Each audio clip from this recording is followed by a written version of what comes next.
I often get asked what teaching composition is like, and I thought I'd do an experiment this week and show you one of the ways that I handle the problem. In addition to always assigning students some bit of harmony or counterpoint exercises, I usually like to start by discussing a specific work, just a piece of it, so that we have some reference point. And over the course of semesters and years, we get more and more reference points to discuss fundamental principles. And I always start with the first movement of the first Beethoven Sonata for piano, because that's what Roger Sessions said that Ernst Bloch did with him the first time. So here's an example of what I will do with a new student. We'll come in and look at the very beginning of the Beethoven Sonata in F minor, and we'll start with this idea.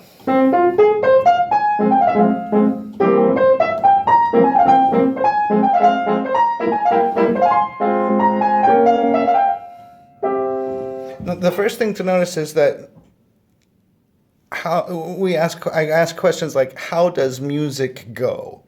When we think about how music goes, despite some conclusions that Schenker may have drawn, music tends to go up and then it goes down. And we control a lot of our emotional energy when we're constructing a piece by how we're handling the vertical energy that we create. And in this one, by arpeggiating, we can create vertical energy by going like that, and then we'll want to have that eventually come back down. In this one, Beethoven creates a tremendous amount of vertical energy right away by arpeggiating.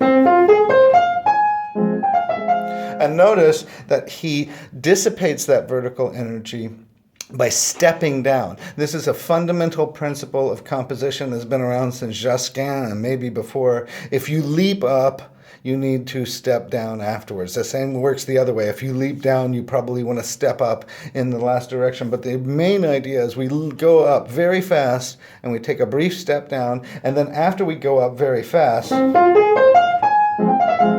we wind up on that F. Remember that F, because that's going to become central to the piece later. Then we have the exact same idea, but it's moved up a step. So we're going up again very fast to an even higher spot, stepping down again. And then Beethoven does the most exciting thing. He creates motion, forward motion, by taking phrases that were 2 measures long and then cutting them shorter and shorter into single measure phrases. So we get a 2-measure phrase. Now he switches to 1-measure phrase. And then we get to our highest note, and he steps back down off of it. Right? But we know this intuitively. We know this motion to have 2-measure phrase, 2-measure phrase, shorter, shorter, because it's the musical energy goes bam, and then hits on the highest note when he's trying to create a climax, and then step back down. Now, the way Beethoven is different from some other people is what happens next. He makes us think that we're going to go on the same sort of ride, but we go on a very different ride. We've created all of this upward energy, and then he takes us on this little motion. We think we're going on the rocket again, but all of a sudden we get a little sort of courtly dance or something. He takes the little fragment of the stepping down motion, and after creating all of that vertical energy, moving up and up and up, we get a lot of downward motion.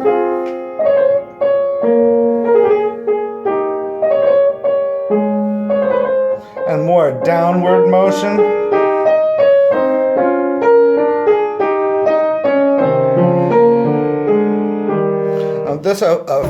Another fundamental principle is you can do a thing, and then you can do the same thing, or you can do a different thing. And when we're dealing with composition, we're always dealing with questions of unity and diversity, because if I do something that's too unified, it's too the same, it gets very boring. And if I get something that's too diverse, the piece doesn't hold together.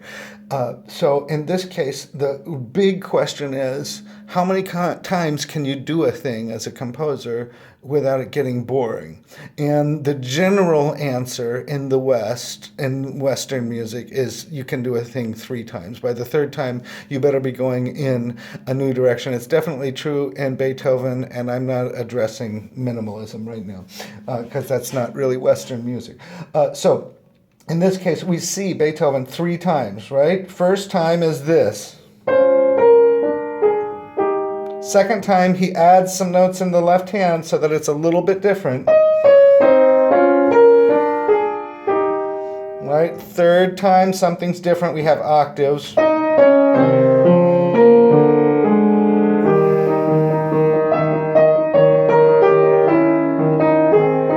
Now this is interesting because it's the first time we've heard any different music from the beginning.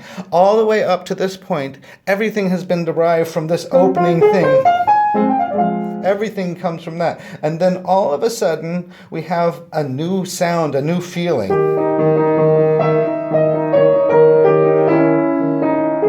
Right? Kind of new. Although it's not completely different, is it? Right? If we start with an ascending arpeggio, and then the new theme is a descending arpeggio,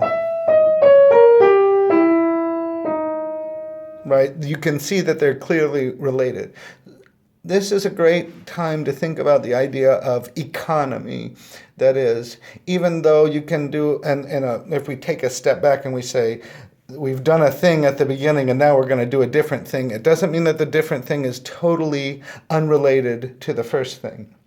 So a descending arpeggio, and what we see, Beethoven sets up the problem that he's going to fix for the end of the piece, is that this arpeggio has a wrong note in it. He's playing an F flat. Hear that note?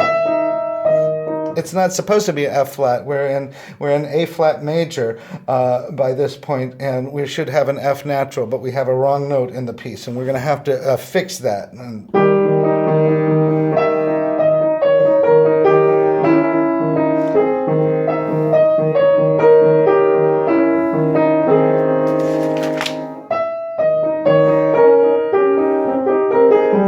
you heard it happen again there 3 times. First time, 1, 2.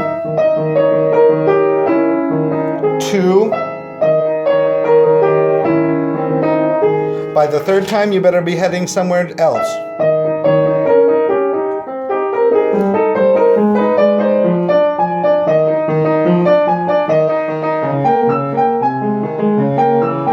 So here he started the energy climbing back up again. We had downward motion, now we're going to start climbing back up again. And in case you missed the first time that this F flat was a problem,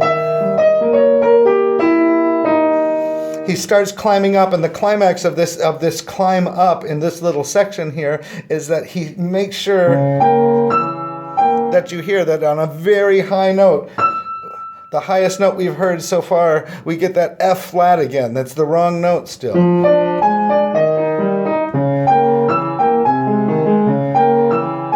then we're going to climb up again. I played a wrong note in there, sorry. Now we get to the climax of the piece, the highest note we've heard. We've had upward energy, largely created by these upward arpeggios from the beginning. And the climax is going to be, we get to our highest note, an F natural. After we've heard, he climaxes on an F natural, and it's a long descending scale.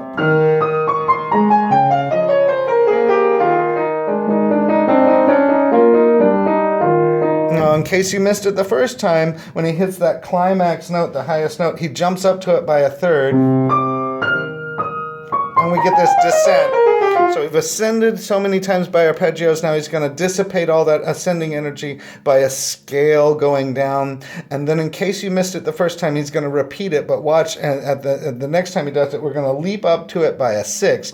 So it creates more energy going into the climax note, the F natural that's fixing the problematized F flat. And the downward descending scale is not just going to go 2 octaves. This time it's going to go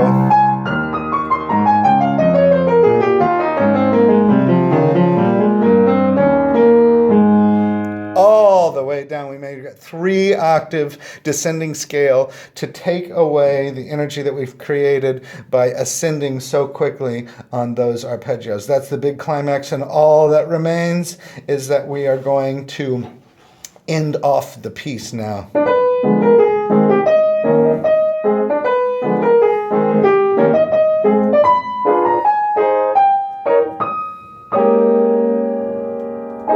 Of course, in that little ending, he adds some C flats in, but that's part of the rest of the story of the sonata. We're not going to talk about it now. So he sets up the whole thing from the very beginning by making F a central pitch. Then he introduces an F flat as a problem, and then the highest note of the piece at the climax happens 2 times. One, we ascend a third and descend 2 octaves, and the next time, the big climax of the piece, we ascend a sixth to the highest note of the piece, the F natural, where he fixes the F flat and descends all the way down. We create energy by going up and then going back down, by giving people expectations and taking them away, by setting up problem notes and withholding the solution till the climax of the piece.